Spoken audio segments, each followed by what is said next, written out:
L'huître plate, de son petit nom latin Ostrea edulis, c'est une huître qui est menacée d'extinction. Quand on se met à l'observer, quand on étudie sa biologie, quand on apprend à la connaître, ben on peut que être admiratif envers cette espèce. Elle est délicieuse à regarder quand on regarde sa coquille, elle a ses teintes qui sont mordorées, on y voit même des irisations, on y voit sa fine dentelle aussi. L'huître plate, en fonction de l'endroit où elle vit, elle va être différente, sa coquille va être différente, sa forme va être différente. Et puis il y a toutes ces stries de croissance aussi qui vont nous indiquer son âge. Esthétiquement, elle est jolie, quoi.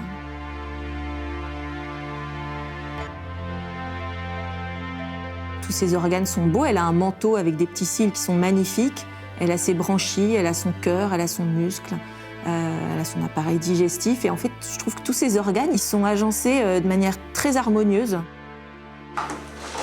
Ce qui m'a immédiatement séduit chez l'huître plate, c'est son côté maternel.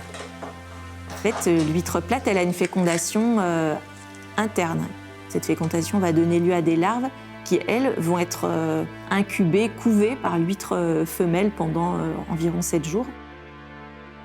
Le fait qu'un simple coquillage couvre des larves, j'ai trouvé ça extraordinaire.